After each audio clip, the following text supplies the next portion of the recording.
এই ঘরটা হলো, এই বিল্ডিংটা হলো শহীদ আবু সাইদ জামে মসজিদ, রাজবাড়ী রাস্তার মোড়। সম্মানিত ভাই ও বোনেরা, যে যেখান থেকে দেখছেন সকলকে আন্তরিক শুভেচ্ছা ও ধন্যবাদ। যারা ফরিদপুরে আসবেন তাদেরকে দাওয়াত রইল, আসবেন,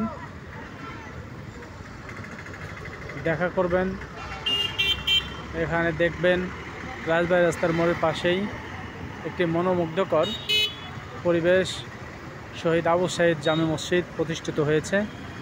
সকলে দোয়া করবেন আল্লাহ রাব্বুল আলামিন যেন আমাদেরকে মসজিদ মাদ্রাসার পরিবেশ সারা দুনিয়াতে বানিয়ে দেন, কোরআন হাদিসের পরিবেশ বানিয়ে দেন, দিনদার মুত্তাকি পরহেজগার ব্যক্তিদের পরিবেশ বানিয়ে দেন। দুনিয়াতে যেন চাঁদাবাজি, লুণ্ঠন, রাহাজানি, হত্যা, যত সমস্যা আছে এই সমস্ত সমস্যা যেন বাংলার বুকে না থাকে। শাহজালালের বাংলাদেশ, শাহ মাখদুমের বাংলাদেশ, তো বাংলাদেশ সমস্ত আউলিয়া কিরামদের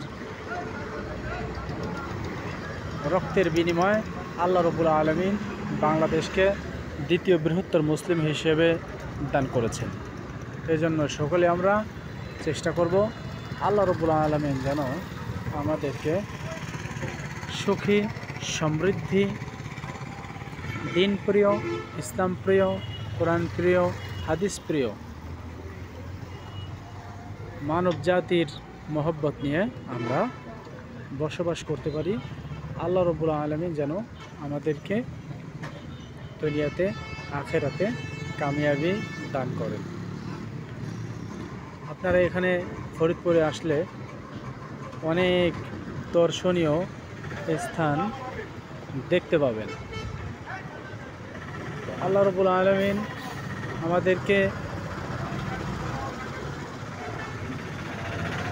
দেখুন,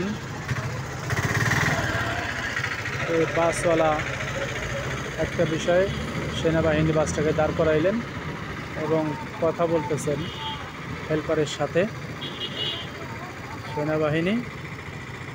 তো এখানে যে কোনো একটা সমস্যা হয়েছে লাইসেন্স নিয়ে।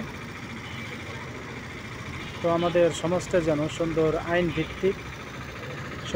ভিত্তিক আমাদের রাষ্ট্রটা চলে, কোনো বেআইনি কোনো কর্মকাণ্ড না হয়।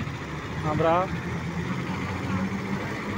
দোয়া করব আল্লাহ তাআলার কাছে এবং আমাদেরকে আল্লাহ তাআলা যেন দুনিয়াতে আখিরাতে কামিয়াবির ব্যবস্থা করে দেন। সকলে বলি আমিন। সকলে হিদায়াতের আলো ইউটিউব চ্যানেলটি সাবস্ক্রাইব করবেন এবং হিদায়াতের আলো ফেসবুক পেজ ফলো দিয়ে পাশে থাকবেন। সকলকে ধন্যবাদ। আসসালামু আলাইকুম ওয়া রাহমাতুল্লাহ।